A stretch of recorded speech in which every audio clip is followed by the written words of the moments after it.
Ora vivam! Será que precisamos de poesia para uso tópico em cicatrizes antigas ou para a erosão causada pelo nosso dia-a-dia apressado? Vamos descobrir. Hoje vamos ter tempo para declamar, para ouvir, escutar, cantar, quem sabe, muitas surpresas. Mas vamos certamente consagrar cada bocadinho ao amor pela beleza e pela poesia. Esta é uma iniciativa da Associação Portuguesa de Medicina Geral e Familiar, a primeira de várias sessões em que a APMGF nos convida a ir ao encontro das humanidades. Por isso, muito obrigada a todos por estarem connosco e também às nossas ilustres convidadas por terem aceitado o convite e começo já, sem mais demoras, pela Francisca Camelo, que é psicóloga clínica, poeta, diz-us. Isto é só uma biografia muito curta, não dá para dizer tudo. Francisca, vamos começar assim de modo mesmo mais literal, com o poema de Nuno Judice, que inspirou o nome desta sessão, o poema de amor para uso tópico.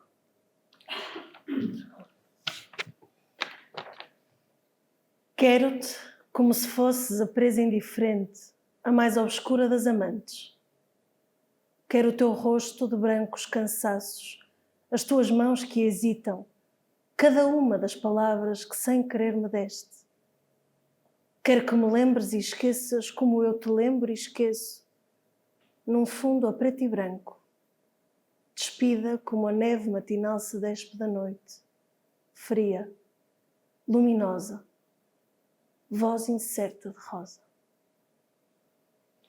Muito obrigada, Francisca, por este momento, este primeiro momento. Dá vontade mesmo. De resto, uma belíssima homenagem a Nuno Judice, que nos deixou este ano, em março, infelizmente, um dos grandes poetas portugueses. Francisca, o que é que a poesia pode fazer por nós? Bora. Essa pergunta muitas vezes é feita de uma outra forma, que é: a poesia salva? Né? Estou sempre a perguntar essa. A tua foi formulada de uma forma que eu concordo mais.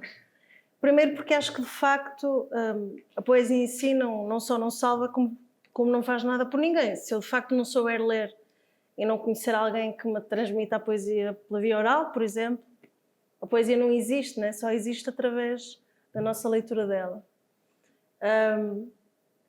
E, nesse sentido, claro, o que faz por nós, né? O que nos salva nesse sentido, é a medicina, é a ação social, é a psicoterapia, é a nossa comunidade social e afetiva. No entanto, no que toca a instrumentos para favorecer a nossa forma de gerir emoções, por exemplo, de reestruturar uma narrativa, a poesia pode ser uma ferramenta poderosa, mais poderosa do que a leitura por si só, mais poderosa até do que a leitura da ficção. E porquê? Há uma característica muito particular na poesia, que é o uso da metáfora. Eu explico.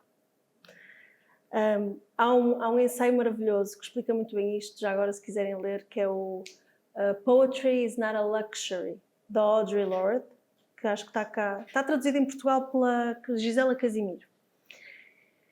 E o que ela explica, e muito bem, é que, de facto, a metáfora vai às sensações, não é? Quando eu digo senti o cheiro da nuvem, não é? Eu estou a abrir-me à possibilidade de sensações que me surgem na realidade ou na minha imaginação e que depois eu componho no papel. Mas este estar atento às sensações é uma via para estarmos atentos às emoções. Faz uma sinestesia, desperta os vários sentidos. Mas eu vou até um ponto mais básico, que é, com adultos, mesmo com adultos e adultos formados, etc., muito do meu trabalho enquanto psicoterapeuta é alertar para uma biblioteca das emoções e para estarem atentos ao que o corpo nos diz sobre as nossas emoções. Porque se estivermos relativamente pouco habituados a metabolizar a emoção, essa emoção vai nos chegar primeiramente através do corpo e se não soubermos interpretar os sinais do nosso corpo, e não falo só da psicossomatização, falo, por exemplo, de uma pessoa com problemas de impulso, não é? Uma pessoa extremamente reativa, que não saiba, por exemplo, identificar que tipo de sensações físicas é que sente antes de se dispor ao ataque, por exemplo. Enfim, se considerarmos tudo isto, e se considerarmos o exercício meditativo a que a escrita se propõe, se considerarmos que este exercício meditativo nos obriga a perceber que emoções é que temos, é que sentimos, que sensações físicas é que nos chegam ao corpo quando passamos por determinado evento, quando conversamos com alguém, quando olhamos pela janela num dia de chuva, não é? A junção destes fatores faz com que a poesia seja particularmente útil pela leitura, mas depois também numa prática de reconstrução de narrativa, quando usado a título pessoal. E depois, claro, vamos ao básico, que é, numa sociedade tão cansada como a nossa, não é? A sociedade em que vivemos, profundamente rápida, veloz, carnívora, só o exercício de pararmos e deitarmos para o papel qualquer tipo de perspectiva sobre a nossa relação com o mundo, só isso é um ato de autocuidado. E se quiserem podemos ir só por aí e já terá sido bom. Autocuidado é autoconhecimento. Vamos já saber se a Inês concorda com isto. Era sobre a metáfora. Tem que te apresentar, Inês. Ai, desculpa. Para 1% da população que ainda não conhece a Inês Além de Melo, é psiquiatra, tem-se dedicado à relação entre as artes e a saúde mental, com um trabalho incrível em comunicação em saúde, e também foi finalista do Festival da Canção em 2022. E agora podes dizer o que isto É esta ideia do uso da metáfora como uma ferramenta terapêutica, ou seja, a poesia, nós temos que pensar na poesia em sentido estrito, ler um poema, ou escrever um poema, ou partilhar um poema, mas também como a poesia na comunicação humana em micromomentos, como é o caso do uso da metáfora. Eu queria dizer algumas coisas sobre isso, porque ultimamente na consulta tenho estado assim super alerta para esse tema. Eu se calhar dividia o pensamento humano em dois tipos. Um é o pensamento clássico do adulto, uma coisa cognitiva, lógica, racional, uma descrição de factos. E outro, um extremo oposto, um pensamento como se fosse uma criança. Porque as crianças, antes de falarem, já sentem e pensam.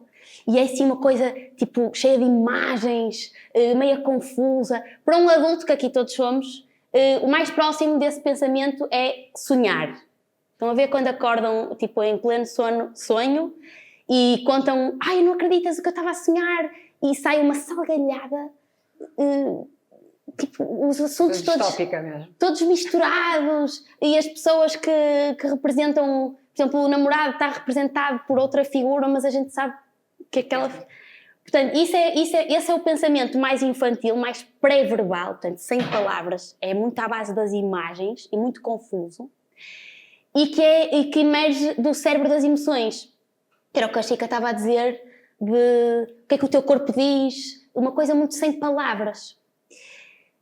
Com o crescimento e numa sociedade carnívora, a Chica, ela como poeta vai falar mais de 50% metaforicamente.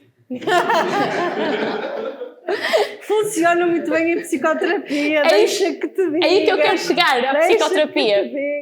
Portanto, no mundo dos adultos, a psicoterapia vai passar muito por tentar levar a pessoa a reencontrar-se com essa linguagem das emoções mais infantil. Se quisermos levar a pessoa a ser capaz de brincar um pouco mais, de ser mais espontâneo, de se levar menos a sério, eventualmente ela vai aceder ao que realmente está a sentir. Para fazermos isto, para fazermos uma boa psicoterapia, nós não podemos fazer tudo em prosa, aquela prosa seca. Isso é, Chica, não me leves a mal, mas Deus me livre de atender um psicólogo. Porque eles vêm e é tudo... Eu penso mesmo, portanto... Mas sabes o que é que eu quero dizer? Interpretam tudo, é tudo aqui, é tudo os mecanismos de defesa todos dissecados, e eu senti que não sei o quê, que não sei o que mais, e a mim só me apetece dizer: olha, dá um arroto só. Acho é quase uma... Mas atenção, a Inês tem razão numa coisa, que é É um regresso ao eu mais puro. A academia Não consegue, formata-nos, não consegue. a academia formata-nos terrivelmente. Eu considero-me uma sortuda por, para além da psicologia, trabalhar com a poesia e trabalhar com a performance, porque isso faz com que eu seja mais plástica, mais flexível na forma como abordo os assuntos. No outro dia um cliente meu vira-se: ai, doutor, anda a ler aquele livro sobre Fernando Madureira. E eu adorei o livro sobre Fernando Macaco. E eu adorei, tivemos uma ótima conversa sobre aquilo. E pá, se calhar metade dos meus colegas ficaria ali um bocadinho rígido, mas este tema é esquisito, como é que eu abordo isto? Não, é um livro, fala-me sobre esse livro, então vamos falar sobre isso. Mas o mesmo acontece da outra parte da medicina, não é? A minha experiência pessoal é que já disseste bem que a poesia não nos salva per se, claro, porque temos que estar predispostos a ser salvos por ela. Claro. E eu já fui salva muitas vezes pela poesia nos momentos mais difíceis e ouvi dizer que a Inês já foi salva pela música, nomeadamente durante o curso de medicina. O que é que isto quer dizer? Quer dizer que eu fui, eu não sei se há aqui alunos, não quero desanimar ninguém, acho que não. Mas eu fui... Estamos aqui hoje, acho que é melhor. Estão ex-alunos, ex-alunos, exato. Sim. Mas se tivessem alunos não ficavam desanimados. Não, exato. Estamos aqui hoje como médicas, não é? Para animar. Fui uma aluna completamente sofrida, estou aqui os meus pais, podem confirmar. Queria desistir constantemente do curso e a sensação que eu tinha, esta metáfora vou usar, porque eu sentia que me davam a beber, não de um recipiente tipo um copo ou uma garrafa, me davam a beber matéria diretamente assim de um extintor. E eu tinha que estar ali e aquilo era para mim era um suplício enorme, não só pela quantidade de coisas que eu recebia, como pela inexistência de coisas que era eu a dar. Ou seja, era só memorizar, e eu queria também poder oferecer expressar-me de alguma forma. Transformar de alguma maneira, mas era tudo já dado e dissecado já. E objetivo, e muito objetivo. Pouca subjetividade, poucas humanidades em medicina, como estamos aqui, tema deste encontro. Está a mudar, posso-te garantir. Está? Estamos a fazer esse trabalho, é devagarinho. Eu acho que já ouvi falar desse trabalho. Mas é devagarinho que lá vamos. E então tive que procurar essa avenida, não é? Para me expressar noutro sítio, que no meu caso foi na música, sendo o tipo de música que eu estudei foi canto. Portanto, acho que o canto tem um extra em relação aos outros instrumentos, que é a presença da palavra. Os outros instrumentos tocam notas, não é? O cantor tem direito a isso. É a interpretação. E à interpretação. A minha professora do conservatório era muito rigorosa, na altura achava que era exageradamente. Ela obrigava-nos a saber o texto todo de cor, às vezes era em italiano, alemão, o que fosse, e nós tínhamos que saber a história do personagem. Vamos imaginar que era uma área de uma ópera. Nós tínhamos que ler o livreto todo, saber o que é que a personagem estava a sentir, o que é que o texto dizia, e depois quando cantava tinha que... coisa, não é?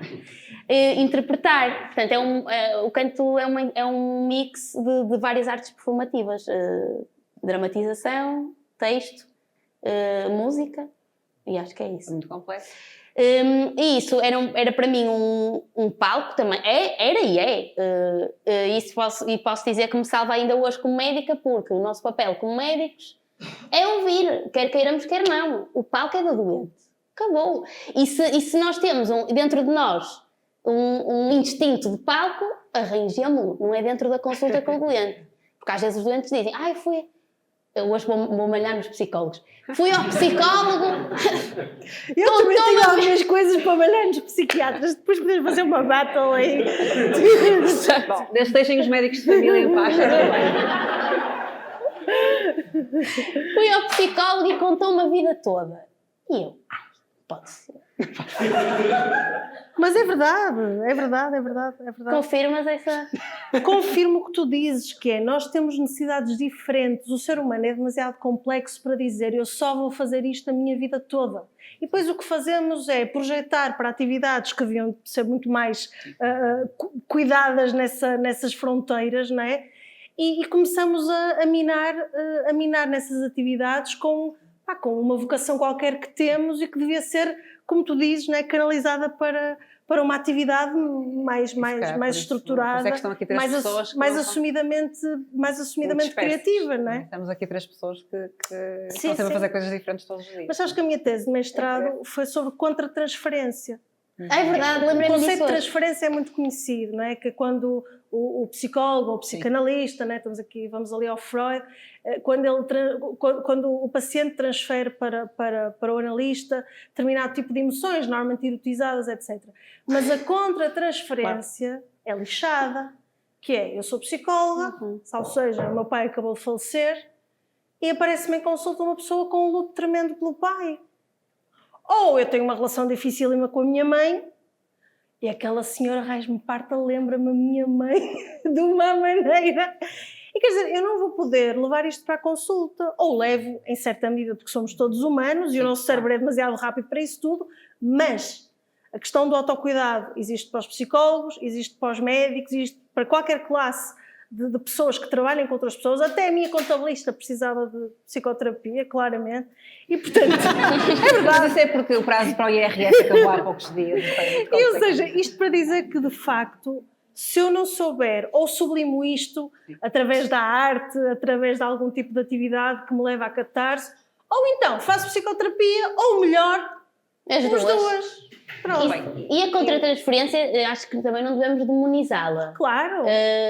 Nós, se fizermos através das artes, por exemplo, se entrarmos em contacto com as nossas emoções e as conhecermos bem em toda a sua ambiguidade, tipo, gostar e ao mesmo tempo odiar, como é que isso é possível? E se treinar isso através das artes e da psicoterapia também, de repente estamos a sentir essa contra-transferência e podemos usá-la, tipo, eu estou a sentir isto em relação a este doente, então talvez seja porque...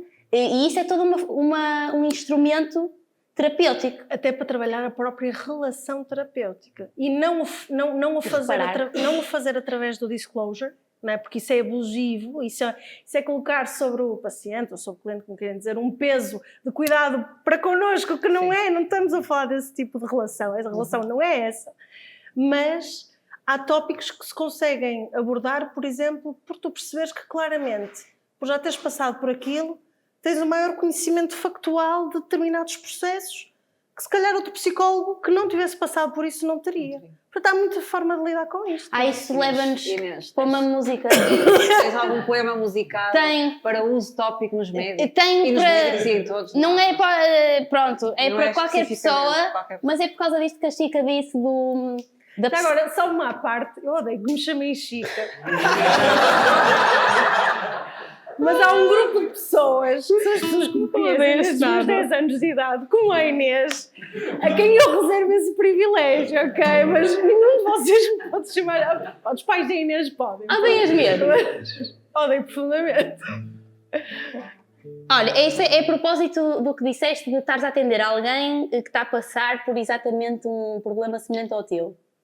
Esta música eu nunca toquei na minha vida, vou confessar, a semana passada tive assim todo um momento daqueles raros momentos em consulta que assim parece uma chama dentro da sala, porque eu prescrevi uma canção a um doente meu do Salvador Sobral, depois posso dizer qual é, e ele no fim disse-me assim, olha, eu vou-te dizer uma que eu acho que vai ser fixe para alguns doentes teus.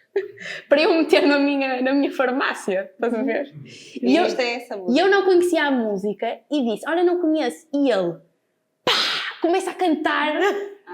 Era ator. Está aqui o Simão, vai. Não era o Simão. Mas era ator, daí também a sua desenvoltura. E o momento mágico foi esse, foi que ele cantou a música do início ao fim. E eu estava tipo... Ele cantava super bem.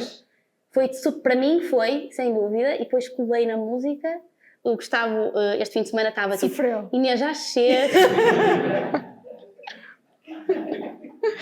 Por isso, eu vou tentar, não posso prometer, porque é a primeira vez que eu a canto. Mas, enfim, é sobre duas pessoas que sofrem do mesmo. Eu imagino esta música cantada pelo doente ou pelo médico. se calhar vim chorar a minha pena, não, pelo doente. É pelo doente.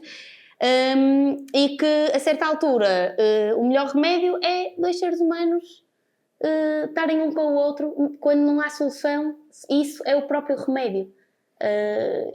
Faz-me lembrar uma frase do Jung que é, ai meu Deus, quer dizer bem, conhece todas as teorias, lê todos os manuais, mas ao final do dia que seja só um encontro entre dois seres humanos.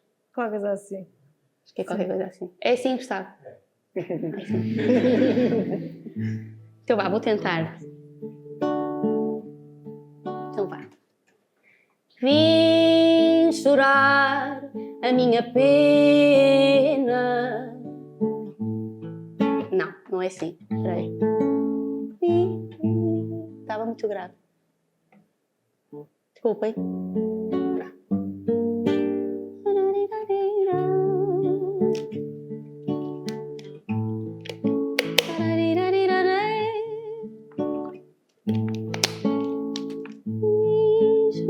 Ai meu Deus.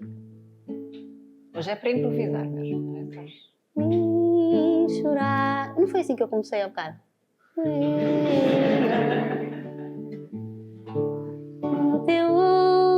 É assim. Ok, agora vai. Vim chorar a minha pena no teu ombro e afinal a mesma dor te condena. Choras tu do mesmo mal. Irmãos gêmeos num tormento, filhos da mesma aflição. Nenhum dos dois tem alento para dar ao outro uma mão. O amor não nos quer bem, e quem nos há de valer se um perde aquilo que tem e o outro não chega a ter? Só nos restam mano a mano se não queremos ficar sós. Deixa lá o teu piano namorar a minha voz. Vim chorar a minha pena no teu ombro e afinal a mesma dor te condena. Choras tu no mesmo mal. Irmãos gêmeos num tormento, filhos da mesma lição. Nenhum dos dois tem alento para dar ao outro uma mão. O amor não nos quer bem, e quem nos há de valer se um perde aquilo que tem e o outro não chega a ter? Só nos restam mano a mano se não queremos ficar sós. Deixa lá o teu piano namorar a minha voz.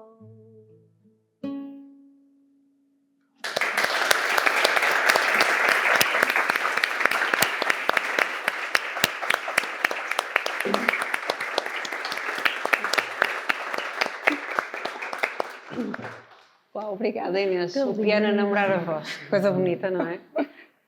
Acho que foi Muito mesmo lindo. terapêutico. Foi bonito.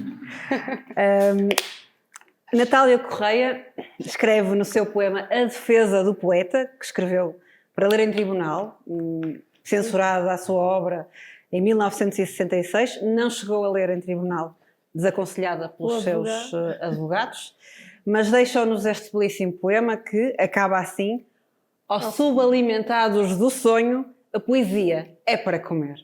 Francisca, é para comer em que doses?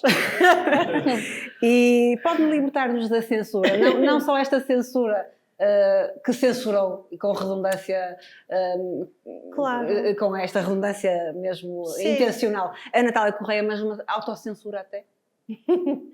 Sim, acho que assim, não há doses máximas para aquilo que nos faz bem, não é?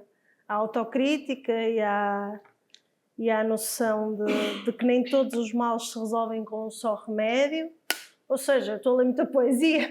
Mas andamos quer dizer, mas ela tinha há razão. sintomas que se eu tenho, menina. Andamos subalimentados. Não é? Andamos subalimentados de sonho. Não Andamos subalimentados de condições básicas para uma sobrevivência digna.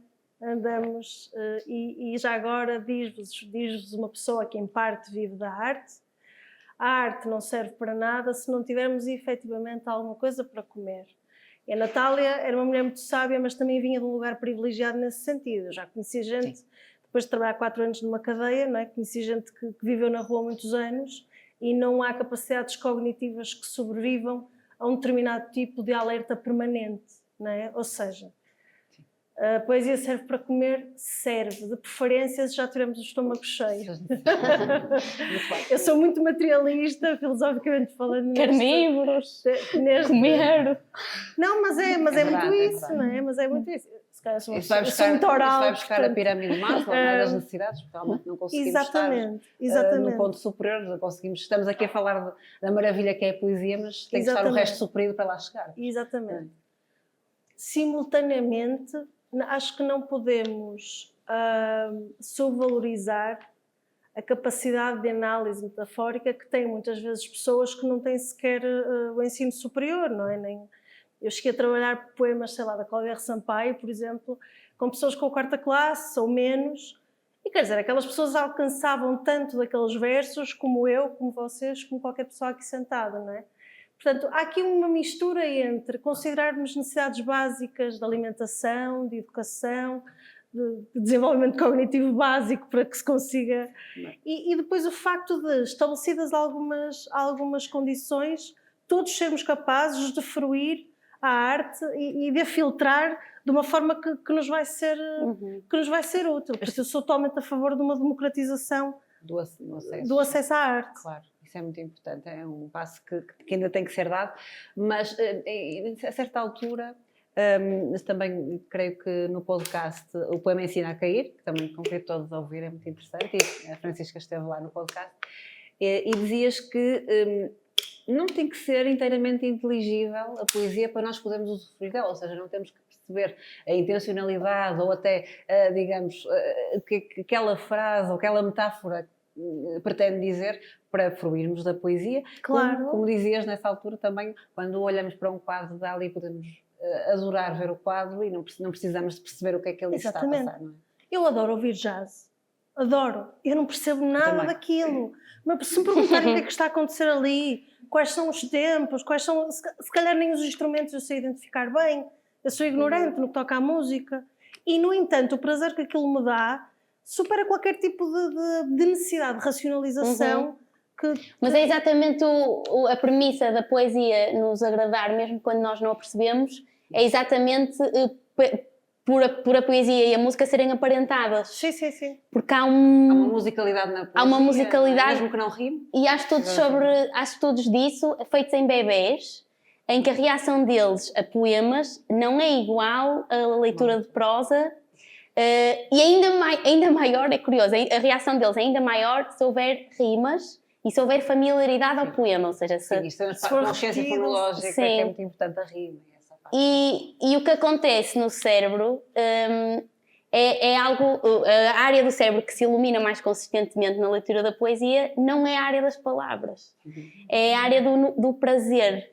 E deixa-me dizer, então é mesmo a experiência da beleza e não é? De quando vemos algo belo, e não precisa de ser algo que pode ser algo que ouvimos, algo que vemos, como a pintura, vai ativar, pelas investigações até de um neurobiólogo, que é o Semir Zeki, tem feito uma investigação muito interessante. Ele fala do córtex orbitofrontal medial, ou seja, ativa-se sempre e de maneira proporcional ao prazer que estamos a sentir. E integra-se no circuito da recompensa e do prazer, não é? Portanto, quer seja, claro, quando estamos a ver uma pintura, também o córtex visual se ativa, mas também se ativa essa outra parte que está no circuito do prazer. Quando estamos agora, aquilo que vemos nos causa prazer, nos causa uma impressão de beleza, não é? Por isso estamos aqui já a chegar à parte mais neurobiológica.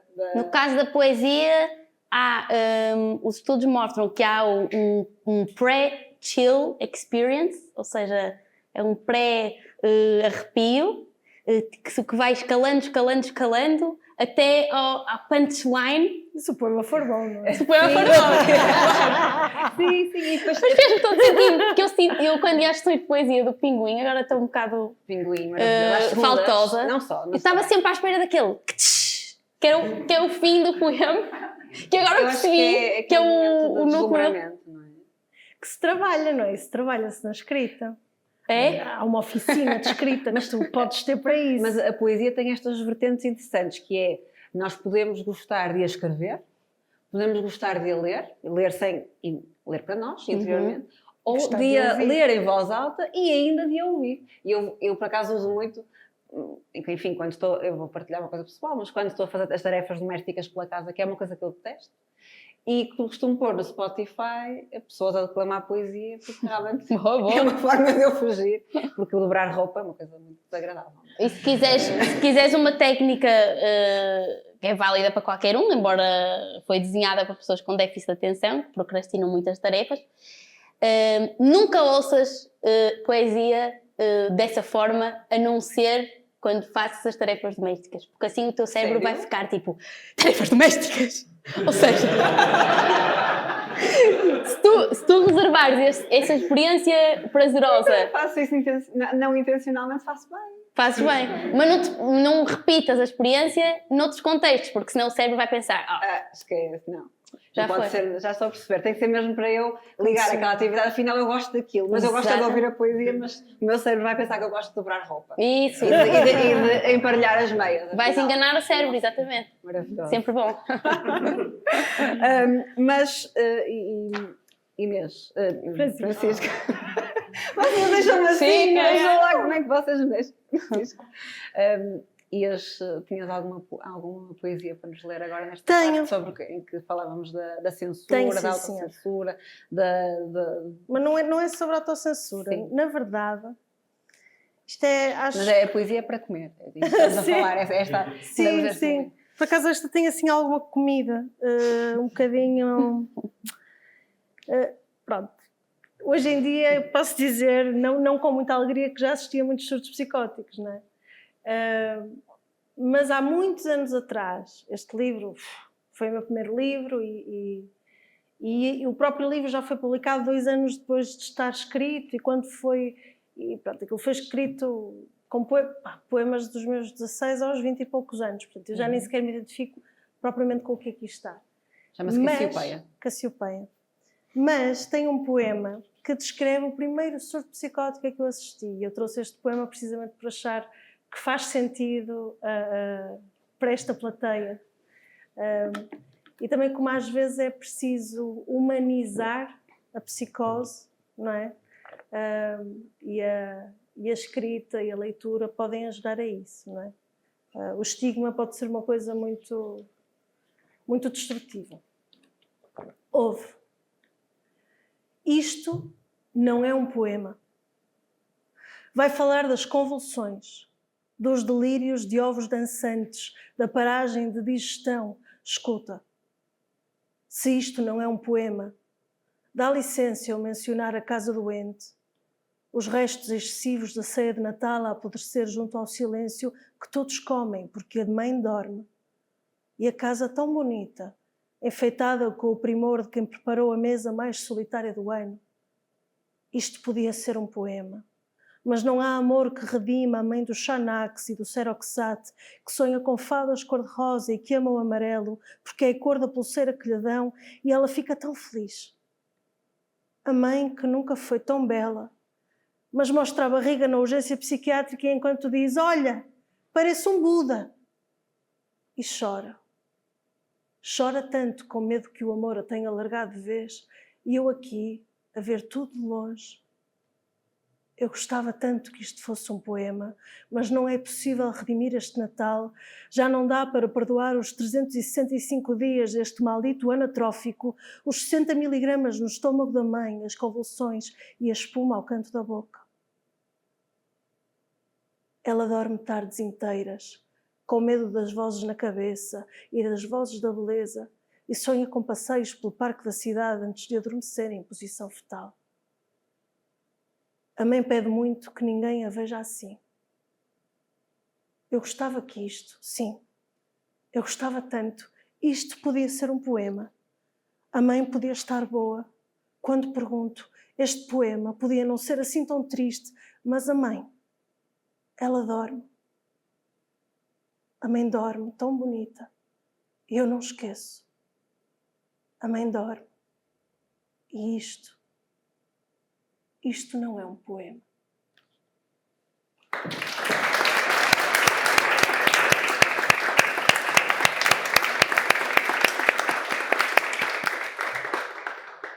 O que é que tens a dizer sobre este não poema? Teve um... queria dizer sobre a janela terapêutica. Disseste que sabia uma... Já não sei como foi a pergunta que fizeste à Chica. Sabia uma dose máxima. As doses para comer poesia. Primeiro tens que te decidir se é para uso tópico ou se é para uso oral. Se é sistémico. Se é para comer ou se é para... Ok. Mas usando o conceito da janela terapêutica, para os não médicos, a janela terapêutica é a distância que vai da dose que faz bem até à dose que faz mal ou que até pode ser no limite letal, não é? Há medicamentos que são muito seguros, que a gente pode dar, que não acontece nada. Há outros que temos que ter muito cuidado, se a pessoa se engana a tomar muitos, pode ir desta para melhor.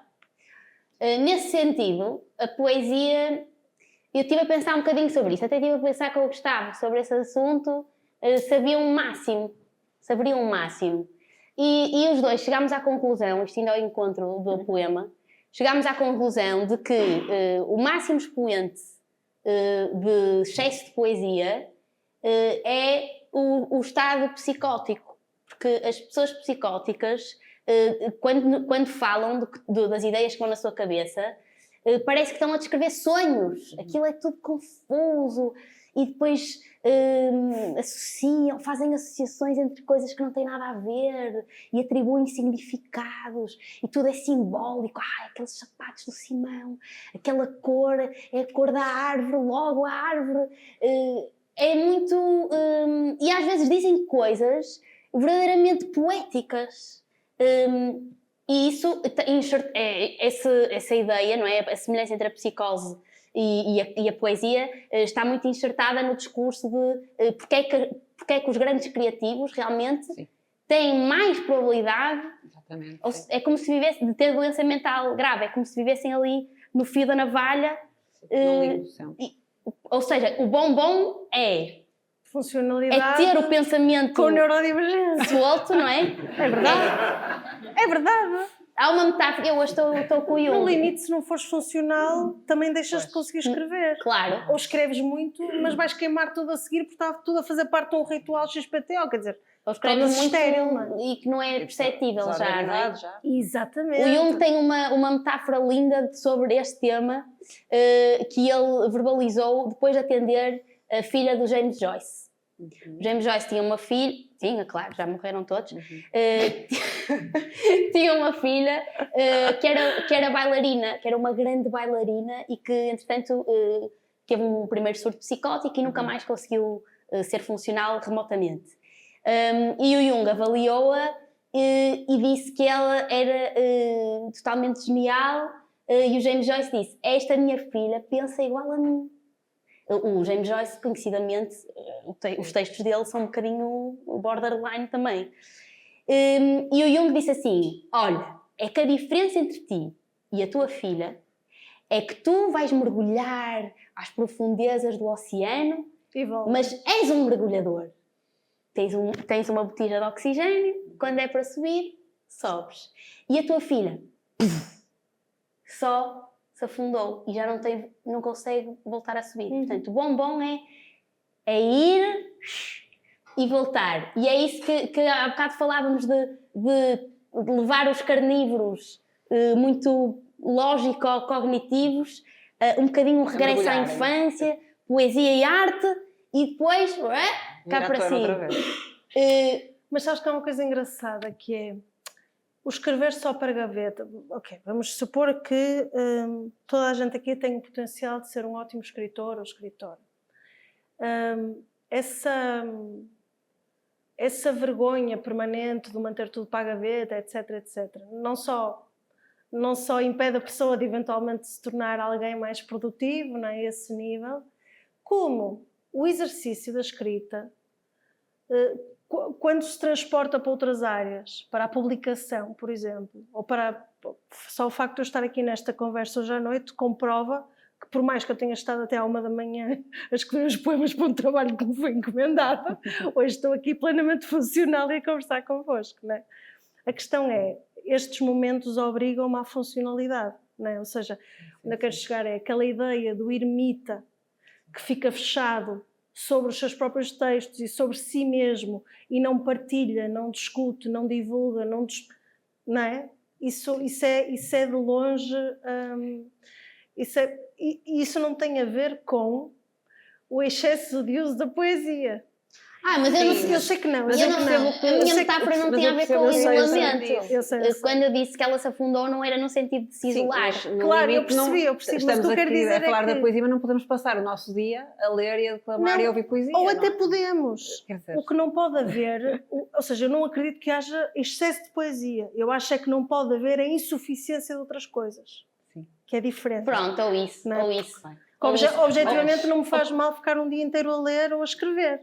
Eu não posso deixar de ver gente, deixar de me alimentar bem, deixar de ser cuidada se tiver algum tipo de doença física ou mental. Mas no limite, se todo 100% do nosso tempo virtualmente fosse devotado à poesia, por exemplo, podíamos deixar tudo o resto e isso não seria bom. Exatamente. O meu ponto era mais o estilo de cognições, ou seja, pensar poeticamente e tudo é também podemos ter dias desses, mas depois temos que voltar o contrário, são as pessoas muito obsessivas, tipo aquele exemplo que eu dei há bocado, que é tipo só um arroto, que são pessoas que estão completamente coladas ao chão, tipo, sai do chão. Também há outra, foi essa a música, já agora posso dizer. Também é por isso que estamos aqui hoje. Exato. E curiosamente, uma expressão que se usa para descrever as pessoas psicóticas é fora da realidade. E há uns que têm que sair da realidade de vez em quando, ou seja, estão assim em pontos extremos deste espectro. Nós precisamos mesmo disso, ser da realidade. Temos que sair. Temos que sair. E na nossa, assim, não organização, porque isto não está nada combinado, não é? Fizemos uma conversa por WhatsApp, basicamente. E tu dizias que usavas, e já disseste aqui também, mas prescrevias às músicas, por exemplo, poemas musicados, mas alguns com uma finalidade específica para determinados pacientes. Queres dar-nos exemplos e depois mostrar-nos algum desses? Um exemplo para esses que têm os pés demasiado assentes no chão, não é? O excesso de realidade. Foi uma pessoa que me estava a dizer um rapaz assim, tipo, nem uma linha fora do sítio, uma coisa assim imaculada, todos os dias saiu do cabeleireiro e da boutique, assim, depois muito direitinho. Eu não sei como é que ele aguenta a minha consulta, porque eu atraso-me, eu grito alto, mas pronto, ele sim. Precisa disso? E ele diz-me que arranjou uma namorada nova e que a namorada é toda caótica, e eu a pensar, vai ser a cura pelo amor. Cura pelo amor. E ele, ai doutora, é ela põe as coisas todas desarrumadas. E eu estou sempre a tirar isto daí. E depois disse-me assim, eu achei isto delicioso. Ela põe, imagine, um armário que eu posso ter que abrir a qualquer momento. Ela põe objetos que interferirão com a minha necessidade. Eu, a pensar para mim, se tu entrasses na minha casa. E eu, eu acho que isso vai ser ótimo. Vai ser maravilhoso. Isso vai ser ótimo para si. Mas ele em grande sofrimento, atenção, grande sofrimento, porque ele... Mas o amor tem muito poder. Ele teve imenso tempo sozinho, ele quer realmente estar com esta rapariga, mas está nesta... E então eu, para este gajo vai ser. A música, eu hoje estou na senda do Salvador Sobral. É maravilhoso. Mas não era aquele de há bocado. Não foi aquele. Não era mesmo, não foi a como me recomendou este. E então eu recomendei-lhe a música Anda a Estragar-me os Planos. Que eu acho que é mesmo, foi feita para. E depois ele diz, Anda a Estragar-me os Planos, diz: faltam umas saudades e os ciúmes, já tive a minha conta de serões serenos e eu quero é ir dançar. E eu andava, antes de aparecer esta namorada, andava há meses a dizer. Não, o caso eu trato por você, pois. Eu costumo tratar por tu as pessoas da idade dele, mas ele é tão coisa que eu, olha, tem de ir para uma atividade em que se vá mesmo, eu uso esta expressão, eu sei que é um bocado feia, em que se vá mesmo esbardalhar ao comprido. Vai ter que ir, olha, pode ser cerâmica, pode ser música, pode ser teatro, tentei enfiá-lo no psicodrama e ele ficou assim. Tirem daqui. E então, esta consulta que eu lhe disse é a música de Salvador Sobral e tivemos a falar sobre a música, que acaba, quero ir dançar, e ele, pois eu tenho mesmo uma coisa para lhe contar. E eu, inscrevi-me na pintura. E eu então, depois dele sair, estive ali a imaginar como é que acabaria a música, que em vez de ser quero ir dançar, no caso dele era quero ir pintar.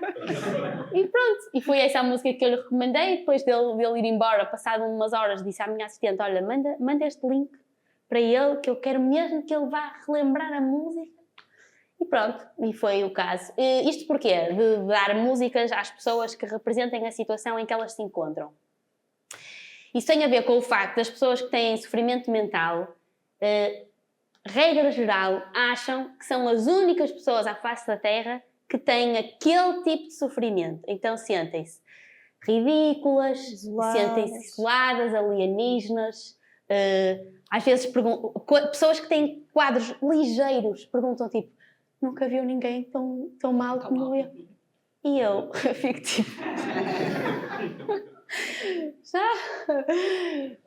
portanto, a pessoa vai lê um texto, lê um poema ou ainda mais um poema musicado que diz exatamente o que ela está a passar e a pessoa naquele momento sente um aha moment de isto afinal há mais pessoas que sentem isto. E essa identificação é profundamente terapêutica. Muito, muito, muito, muito. É por isso que eu sinto muito o apelo de falar sobre a psiquiatria às pessoas, para isto, para as pessoas também perceberem, ok, o que eu tenho tem um nome e sentem-se melhor e sentem mais confiança em procurar ajuda. Se for de uma forma artística, ainda melhor, porque aí tem os outros componentes terapêuticos da arte associados, não é? Pronto, agora o truque é ter um cardápio, que é isso que o meu doente me ajudou, já me recomendou esta música, e eu agora estou a construir um pequeno cardápio de canções que eu possa lançar. Olha, e depois faz uma parceria com a SPMS e fica na PEM, nosso módulo de prescrição, e dá para fazer... Isso, e por que não? E por que não? E por que não? O por que não é que é a resposta a alguns dos problemas deste país.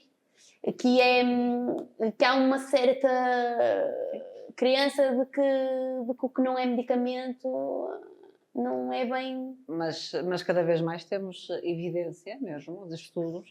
Por exemplo, o Reino Unido está muito à nossa frente nesse aspecto. Já faz muita prescrição social, prescrição cultural, prescrição mesmo de arte. Sim. Para pessoas com ansiedade, com depressão, sim. Mas é preciso pessoas apontar em isolamento. Aqui, já que estamos aqui na Faculdade de Medicina, é preciso que os senhores médicos, seja de que área for, não se esqueçam que muitas vezes os psicólogos têm uma capacidade de estar e de ouvir que os médicos não têm. E essa capacidade de criar relação terapêutica às vezes é muito mais poderosa do que o antidepressivo, não é? Obviamente que eu sou a primeira quando reconheço casos em que acho que já há ali padrões dos quais é difícil escapar e acho que a pessoa precisa de acompanhamento psiquiátrico, sou a primeira a recomendá-lo. Mas o que eu quero dizer é, os psicólogos sentem permanentemente o estigma médico sobre eles. Okay? Da mesma forma que os psiquiatras o sentirão por parte da restante população médica de vez em quando. Há aqui um problema de condições, muitas vezes, não é? Sim, não sim, haver, sim. Quando, muitas vezes, em algumas especialidades com consultas de 15 e 20 minutos, por muito que quiséssemos escutar mais, não estou a limitação. Não estou. Ou seja, a culpa não é do médico, não é? São contingências que por vezes são inultrapassáveis, mas que deveríamos ter a oportunidade de ultrapassar. Mas não esquecer de valorizar quem abre espaço para isso e quem se predispõe a isso com instrumentos, obviamente, académicos e especializados nessa atividade. Mas ias-nos brindar com um exemplo desses?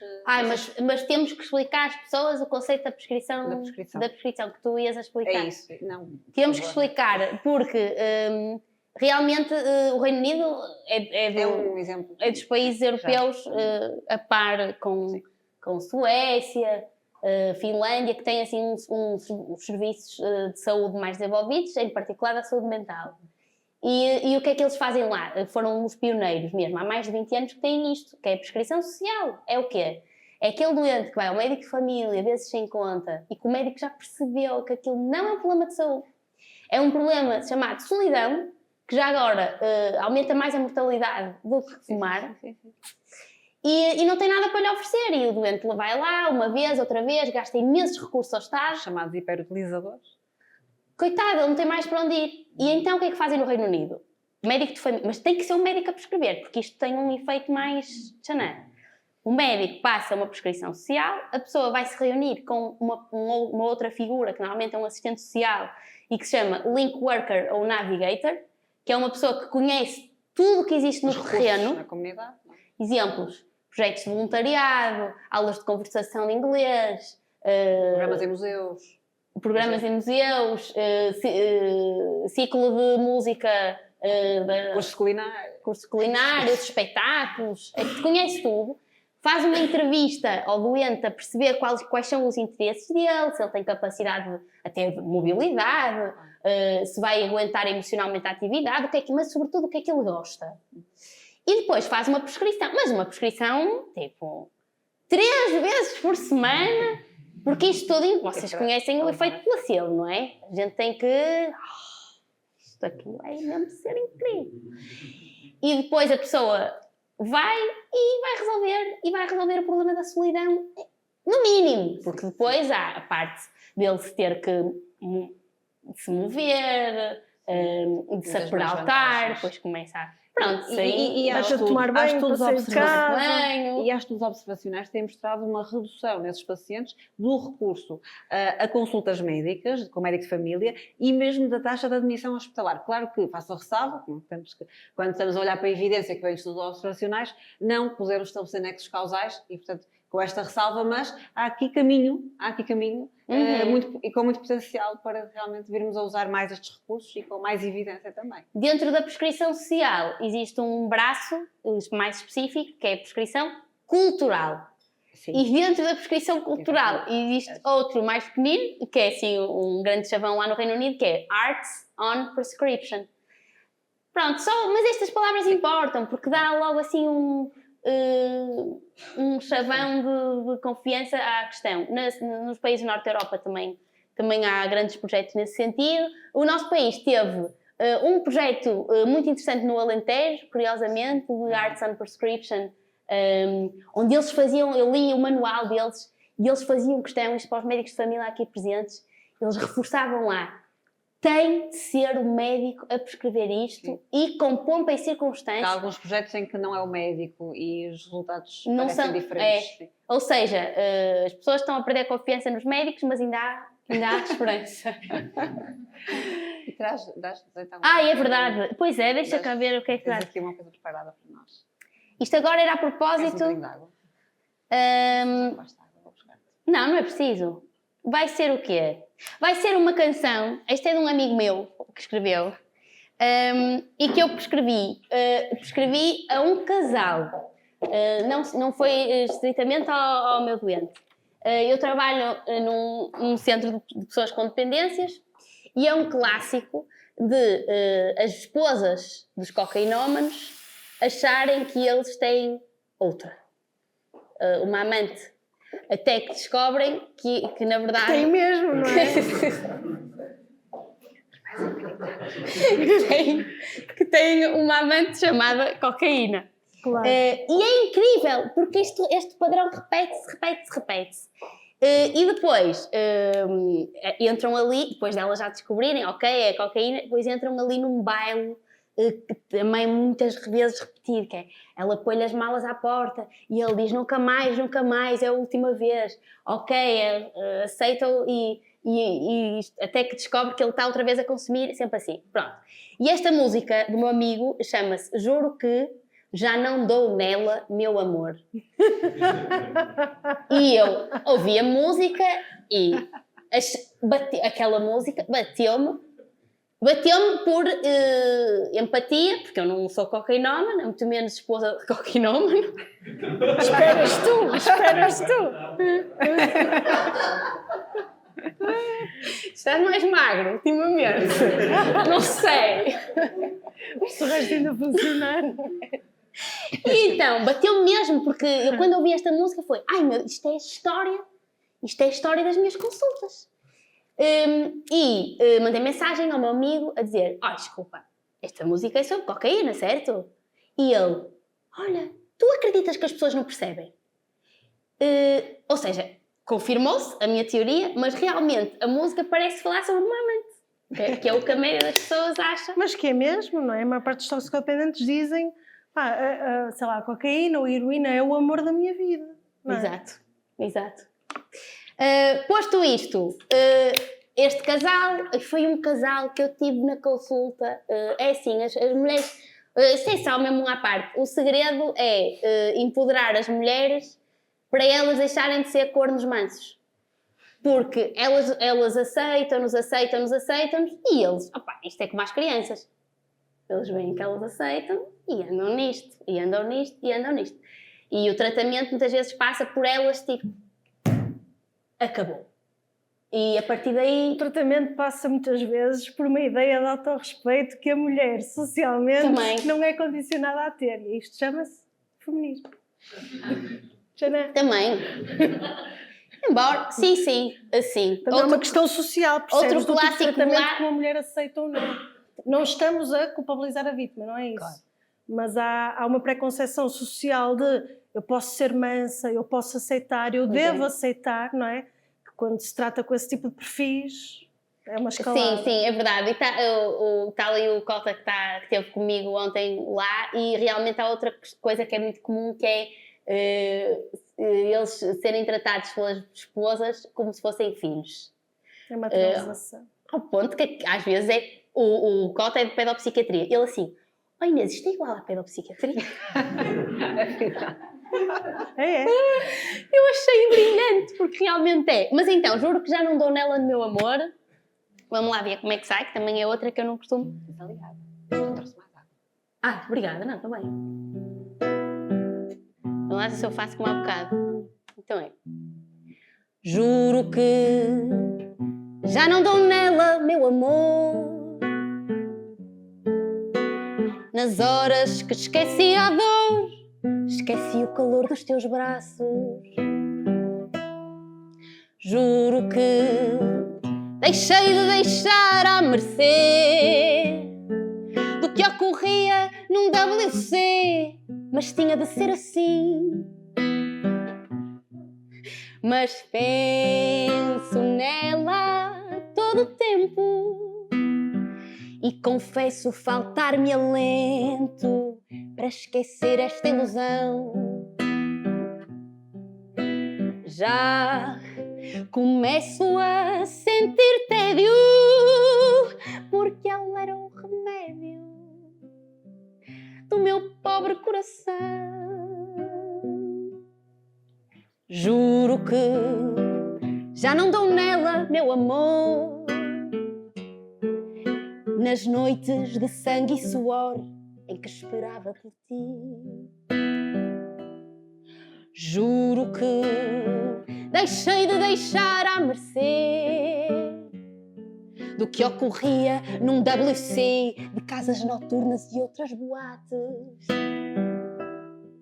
Mas é ela que me consome e mata toda a fome do meu pobre coração.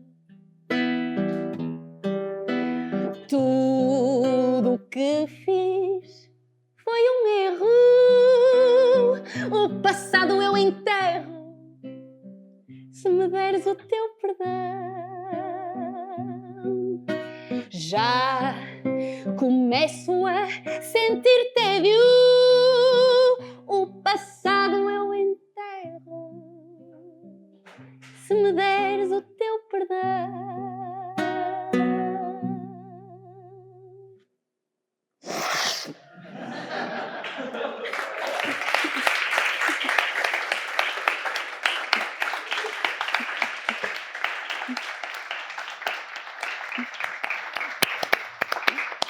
Magnífica, Inês. É o meu amigo Romeu Bairros. O Romeu Bairros faz de músico na série Rabo de Peixe. Para quem viu, Boa. é o músico que a certa altura os protagonistas estão ricos e resolvem investir dinheiro num artista. Pronto, é ele. Já agora para as esposas. Outra para as esposas. Esta letra foi escrita pelo psiquiatra, que pouco psiquiatra foi, António Lobo Antunes. Escreveu: todos os homens são maricas quando estão com gripe. Confirmo. Machos na testa, terço na mão, uma botija, chá de limão, zaragatoas, vinho com mel, 3 aspirinas, creme na pele, dói-me a garganta, chama a mulher, ai Lourdes, Lourdes, que vou morrer, medo uma febre, olha uma goela, cala os miúdos, fecha a janela, não quero a canja, nem a salada. Ai Lourdes, Lourdes, não vales nada, se tu sonhasses. Como me sinto, já vejo a morte, nunca te minto.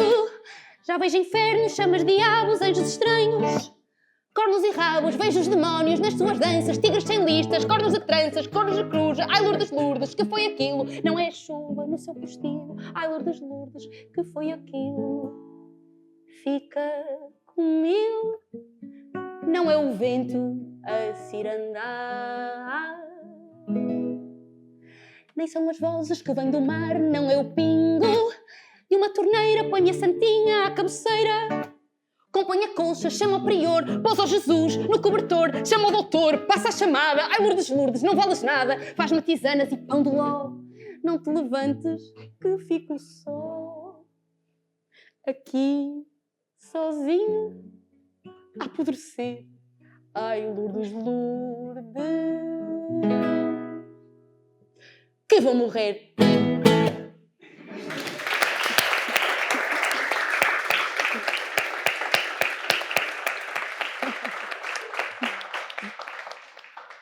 Absolutamente magnífica, Inês. Ai, Muito obrigada. obrigada por este momento. Eu acho que podemos ficar cá até à meia-noite. Estamos muito bem. Estamos tão bem. Isto foi só uma maneira sutil de, como moderadora, controlar as horas. Já. Claro. Sendo assim, vou ler o segundo poema que trouxe. Se temos que controlar horas, não é? Por favor, eu ia-te pedir para leres um poema. Portanto, já estamos aqui em É perfeita isso. harmonia. Por acaso não sei que horas são. Nem reparei. 22. Está controlado? Estamos bem. Diário 1. Perguntei-lhe se me queria beijar. Beijos pequenos pelo meu corpo inteiro, povoar a minha pele de amor. Ele respondeu: quero rebentar-te toda. 2.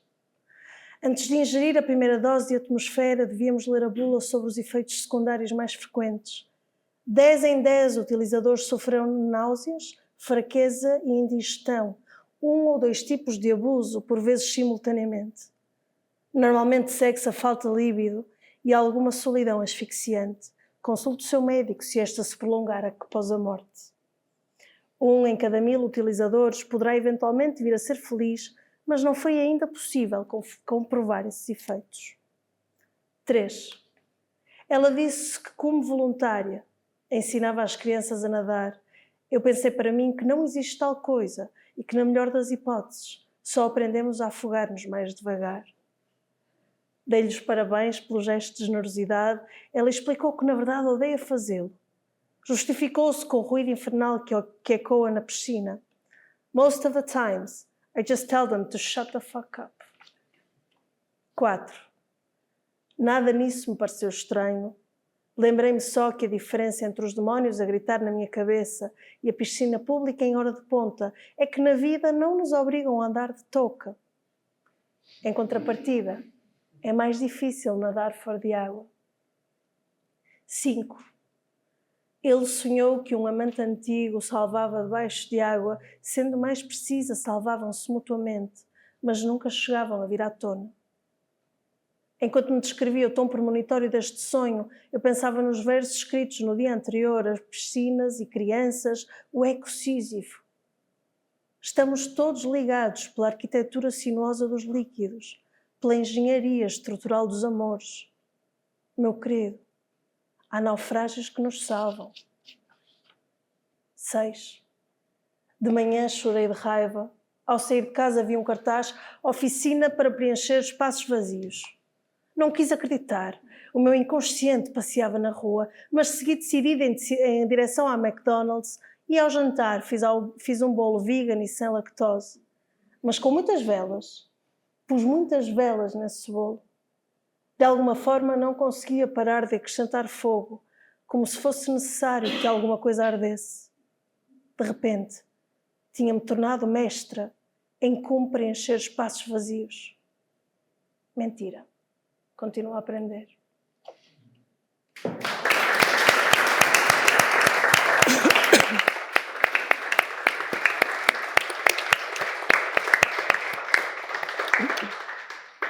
Mestre em preencher espaços vazios. Ai, adorei tornei-me mestre em acrescentar fogo. É assim? E preencher espaços vazios, não é assim? Acrescentar fogo, gostei do. Não é acrescentar fogo, é? Adorei. Sim. Acender muitas velas. E se calhar então passava aqui também para, no seguimento deste... E de que livro? De que livro é? Para podermos voltar a ele. Este é da importância do pequeno almoço. Sim. Então, vamos continuar a falar sobre a importância do pequeno almoço, que é algo que também interessa muito aos médicos, não é? E continuar a falar sobre as doses e desta subalimentação do sonho e da poesia, e para isso eu gostava também de ter o meu bocadinho aqui para ler um poema. Vamos ver se consigo estar à altura do poema da Francisca Camelo, também do seu livro A Importância do Pequeno Almoço. É o poema Ao Assédio. Senhor motorista, quando eu era pequena diziam-me que era mau ser feminista. Agora dizem-me só que não é preciso.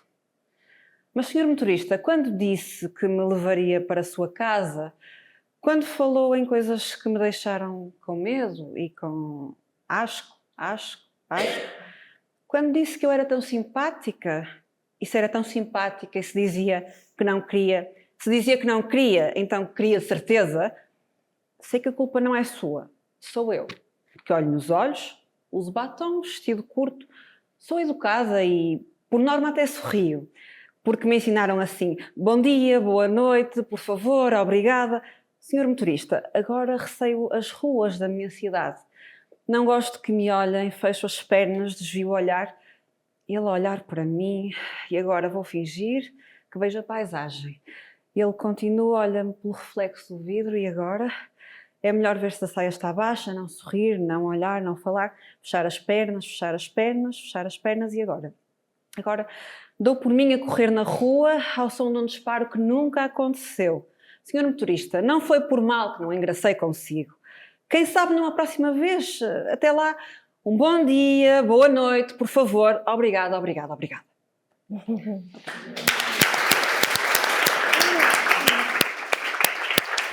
bom. enfim, poema ao assédio, um tema tão relevante, um tema tão duro, mas que consegues neste poema que me encantou desde a primeira vez que eu vi, porque consegue ser ao mesmo tempo tão bonito. Isto não é um paradoxo para vocês? Sabes que há aquele trio, o bom, o belo e a verdade, sabes? Então uma coisa profundamente verdadeira, mesmo que dolorosa, pode ser muito bela, não é? Da mesma forma que a psicose do psicótico não chega a ser bela, porque não é boa, porque faz mal. Então acho que há aqui, quando tenho dificuldade em analisar esta ambivalência de algumas coisas na arte, tento perceber o que é bom, o que é verdadeiro e o que é belo, e normalmente o belo está associado a estas duas coisas, não é? Acho que Platão não falhou. Eu diria que o belo, a experiência estética emerge de ser emocionalmente muito intenso e de lhe darmos um significado, conseguirmos dar um significado. Por isso nós adoramos ver filmes tristes, peças de teatro que nos fazem chorar, ou seja, acho que o belo não tem nada a ver com ser um conteúdo leve ou não. A experiência estética mais que eu já tive na vida, que vivo para ter outra igual, foi uma peça que era totalmente triste, que é Todas as Coisas Maravilhosas. Tentei ir 2 vezes e estava sempre esgotada. Por alguma razão, porque aquilo... Sim. E nunca mais, a sério, eu chorei do início ao fim, até estou a ficar emocionada. Do início ao fim, tipo, do início não, os primeiros, levei alguns minutos a perceber que aquilo era, que aquilo... Também, claro, o conteúdo também tem a ver com a minha profissão, não é? Aquilo era sobre uma criança que tinha acompanhado várias tentativas de suicídio da mãe, ou seja, eu estava ali a ver alguns doentes meus e claro que isso mexeu ainda mais, mas... não sei, tinha qualquer coisa de avassalador e de belo, de muito feio, muito denso, sim, muito... Sim. E por acaso, eu numa conversa com o Martim Sousa Tavares, agora gostava também de aconselhar o livro dele, o último livro, que é o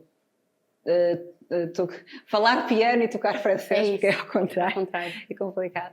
E ele dizia justamente isto, que nestas experiências de beleza, que algumas são tão importantes que são irreversíveis para nós.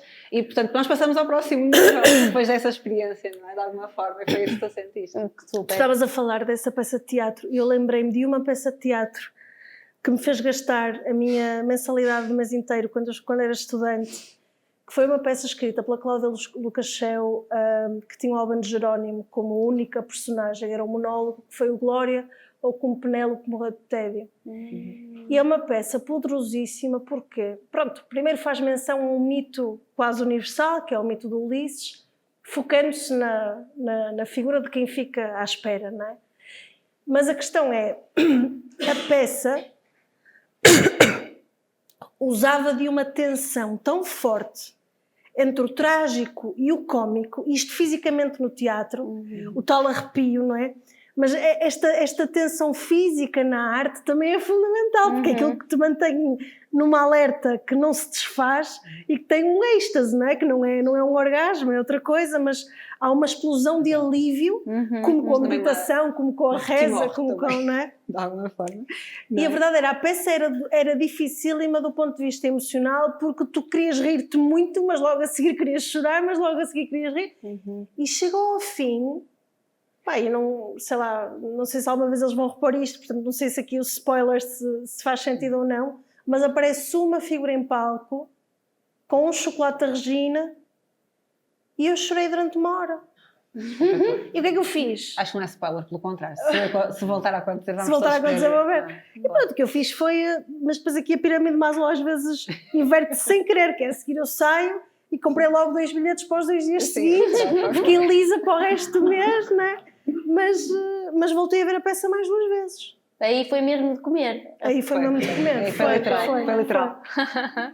E acho que tínhamos falado que depois deste poema ao assédio, que haveria um outro poema musicado, que é o poema de um coronel sensível que fez amor no Parque de Monsanto, não é? Mantendo Faria aqui na linha. na linha António Lobo Antunes também.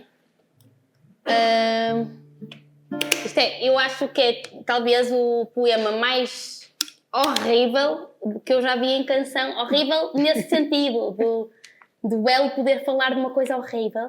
Acho que já sei. Deves Não conhecer, conheço. certeza. Já se Foi uma ideia luminosa do Vitorino de musicar uma série de poemas que o Lobo Antunes escreveu. O Rui David não toca essa no Pinguim. É possível. Só ver.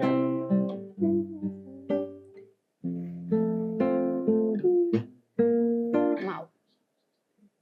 Agora estou indecisa nos acordes.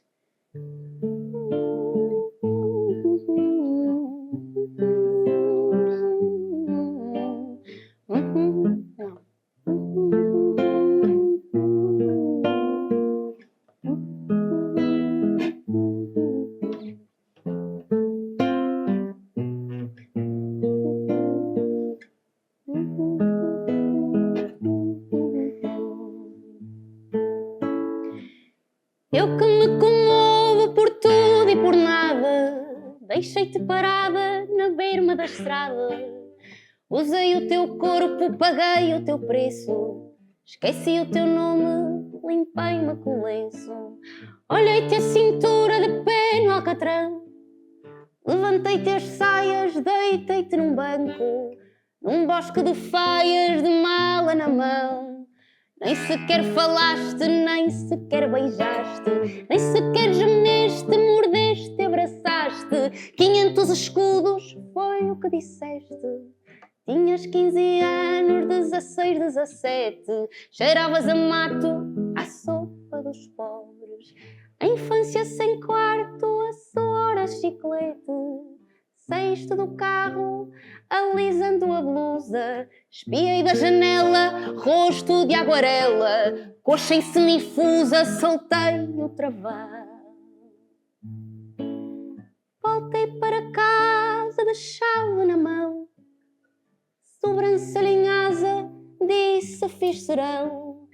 Ao filho e à mulher, repeti a fruta. Acabei a ceia, soltei o talher.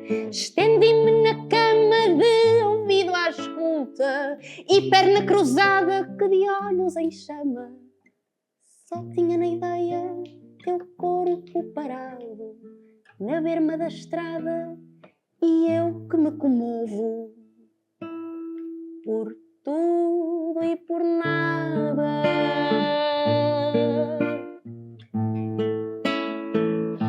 Por tudo e por nada.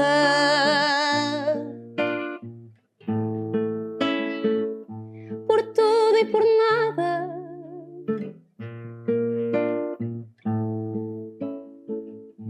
Por tudo e por nada.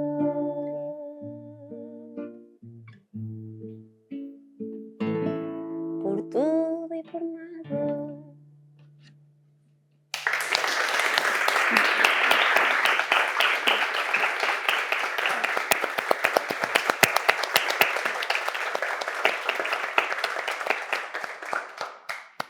Nem vou escusar-me a dizer o óbvio, tens uma voz belíssima. Ai, obrigada. Enfim. Mas esta música, quando disseste o título, eu não a reconheci, sou sincera. E posso dizer que faz parte da minha playlist das viagens longas. É? Tipo, ir para o Algarve. Porque o nome não, as palavras não aparecem na letra. Mas tenho essa. Nem música. Coronel, nem Parque de Monsanto. A letra Só tá- é horrível, mas é linda. É linda, Não é é? linda. E acho que esta música é muito sobre psicoterapia também, que é, às vezes as pessoas dizem-nos, eu fiz isto, mas eu não sou isto, ou também sou isto, esta ambivalência, não é? Eu comovo-me com tudo e fiz esta merda, tipo, como é que é possível? E nós temos que aguentar, e esse olhar do terapeuta de eu aguento o que tu fizeste, vamos então trabalhar sobre isso, é muito difícil da nossa parte, mas é muito terapêutico. Sem julgamento. Exatamente, que pode ser muito difícil. Sim. e porque o tempo corre e, enfim, amanhã provavelmente teremos que voltar à tona deste mergulho. Exato. Vamos encerrar certamente com chave de ouro aqui com a Francisca. Vou ler um poema que na verdade não costumo ler, porque é um poema que escrevi para uma das minhas melhores amigas que morreu, daqui a nada faz 5 anos, de forma súbita e violenta. E já que estamos a falar do uso terapêutico, não é? Não posso só falar do uso terapêutico para os outros. A escrita foi, na altura, a única forma possível de organizar algo tão cruel quanto alguém que morre com 31 anos. Alerta vermelho para a chuva. Para a Gisele, por toda a chuva que apanhamos juntas. Um sem-abrigo chora rodando o cubo de Rubik que alguém lhe deu para a mão, sem o olhar nos olhos ou explicar para o que servia. Blocos de cimento caem inteiros, mas ninguém parou para ver os destroços. Alguém ouvia religiosamente as 4 estações de Vivaldi quando, no exato 19º minuto, embate num corpo. Uma mulher que fala 6 línguas atravessa a rua com cuidado. Ensinaram-lhe que é melhor devagar do que ficar pelo caminho. Esta mulher não será mãe. Nunca o saberá. Vive com 4 gatos a quem deu nomes de gosto duvidoso. Estes gatos passarão fome nos próximos dias. Também não o sabem. Há uma guia que fica sozinha no meio da praça num dia de chuva, não traz nunca casaco e esqueceu-se das botas em casa. Assumindo o fim do mundo, pensa em Noé e numa barca que queime todos os pecados. Pensa que se o conceito de pecado realmente existir, então somos todos bastardos do mesmo pai.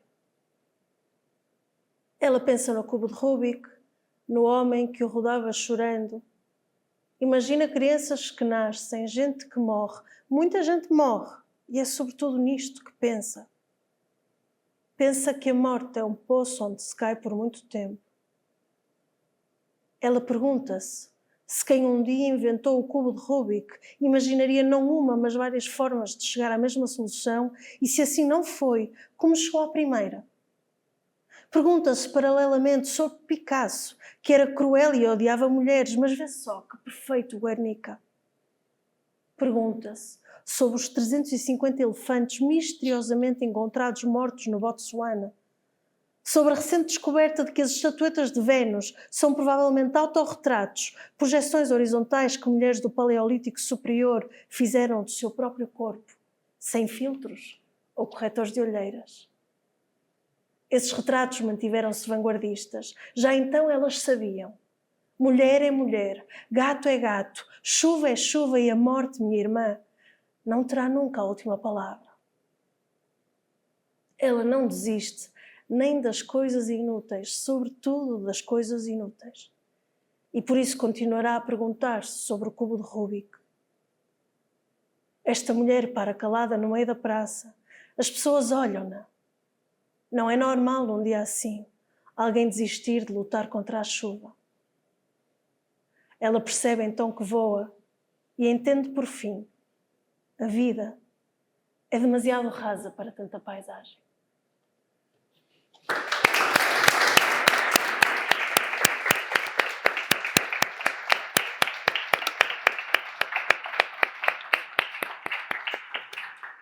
Obrigada por escreveres, leres desta forma que nos toca tanto. E obrigada por teres estado connosco. Obrigada eu pelo convite tão bom. Inês Homem de Melo. Em nome da Associação Portuguesa de Medicina Geral e Familiar, quero agradecer-vos mais uma vez e agora reiteradamente por esta inspiração, por esta sessão tão inspiradora em que acho que todos nós vamos daqui realmente para um próximo nível. E agradecer a quem esteve aqui hoje, que tirou um bocadinho do seu serão, mas eu acredito que foi muito bem investido. E não sei se queriam dizer alguma consideração final, antes de encerrarmos mesmo. Por acaso gostava.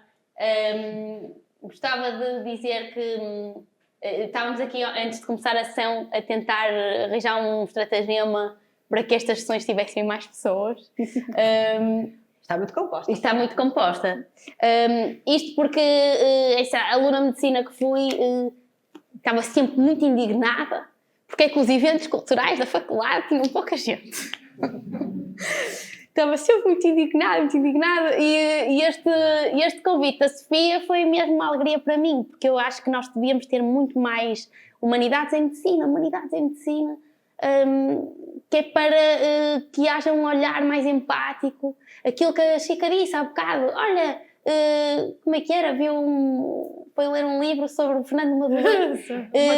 Acho que a certa altura encontro nos psiquiatras e nos médicos de família, mais do que se calhar na média dos médicos, essa o que é que será?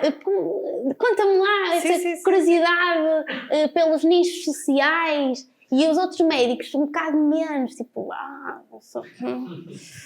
uma amiga minha da neurologia, que é muito minha amiga e que eu considero, mas é muito pela escola da neurologia. Ela disse-me uma vez assim: ai Inês, o serviço de psiquiatria cheira tão mal, eu não quero ir lá. E eu pensei, pois, estes são os nossos primos do cérebro, os neurologistas, portanto, o que fará, claro, os que não têm nada a ver com... Eu estou a falar do cérebro, mas pode ser outra coisa qualquer. Mas sabes que eu acho que isso tem sobretudo a ver com termos uma atitude de curiosidade pela vida. Já me safou em consulta ver séries, por exemplo. No outro dia chegaram à minha beira, ainda por cima eu já acompanho esta pessoa há muito tempo, portanto percebi logo onde é que ele queria chegar. Eu disse: doutora, já viu The Bear? E eu pensei logo, a relação com a mãe está lá tudo. Mas é verdade, o facto de eu ter devorado aquela série, né, fez com que soubesse exatamente o que é que ele estava a falar e chegássemos àquele, né, falámos aquele episódio que acontece no Natal, não é? Na casa daquela mãe pesadíssima, não é? E faz toda a diferença ter-se outros interesses, ler-se, ouvir-se, falarem-nos de um filme, falarem-nos de uma música, ou seja, existe essa coisa da prescrição, mas também existe o que é que esta pessoa está a falar, eu quero perceber, eu quero ver, eu quero ouvir, não é? E sabemos que esta introdução das humanidades no ensino pré e pós-graduado melhora, além das competências clínicas também melhora a empatia, a capacidade de comunicação, a tolerância, e isso temos já estudos que têm mostrado isso, mas bem, nós temos mesmo que encerrar. Querem dizer mais alguma coisa? Não, para mim, que dia é hoje? Quarta? Pronto, para mim a inspiração é ver pessoas numa quarta à noite encher uma sala, isso é que é a inspiração, sinceramente. Obrigada. Obrigada.